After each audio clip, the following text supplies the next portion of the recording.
Histoire de mes plus vieux ancêtres dont je suis très fier descendant. 18 novembre 1154.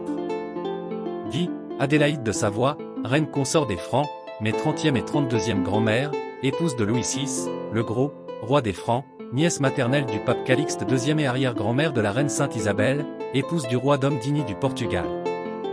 Adélaïde de Savoie, reine consort des Francs, née en 1090 et décédée le 18 novembre 1154, était la fille d'Umberto II, comte de Savoie et Moriana, et de Gisèle de Bourgogne, petite-fille paternelle d'Amadeu II, comte de Savoie et de Jeanne de Genève, et petite-fille maternelle de Guillaume Ier, comte palatin de Bourgogne et d'Estéphania de Longwy. Adélaïde de Savoie, également connue sous le nom d'Adélaïde de Maurienne, était la reine consort des Francs, mariée à Louis VI, roi des Francs. Biographie. Adélaïde de Savoie était la fille de Gisèle de Bourgogne et d'Umberto II de Savoie et de Moriana.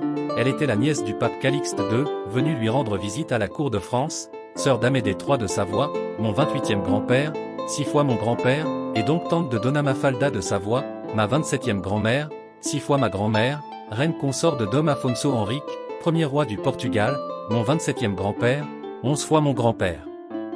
Perdant son père enfant, en 1103, Adélaïde et ses frères et sœurs furent éduqués par sa mère, qui se maria pour la deuxième fois, en 1105, avec le marquis Régnier Ier de Monferrato.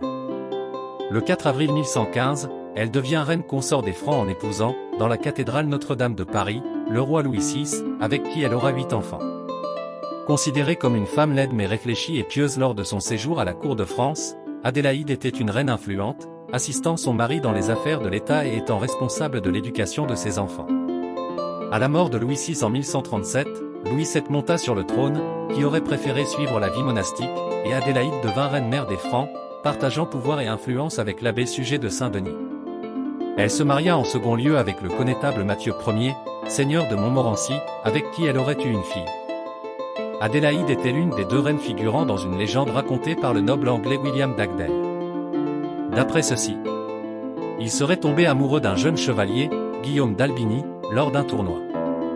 Comme il était déjà fiancé à la reine anglaise Adélisa de Louvain, veuve d'Henri Ier d'Angleterre, et refusait de devenir son amant, la jalouse Adélaïde lui aurait tendu un piège avec un lion affamé, mais Guilherme arracha la langue de l'animal avec ses mains, le tuant. En 1153, elle obtient le consentement de son mari pour se retirer à l'abbaye de Montmartre, qu'elle fonde avec le roi Louis VI, où elle meurt le 18 novembre 1154. Elle est inhumée dans l'église Saint-Pierre de Montmartre. Famille et descendance.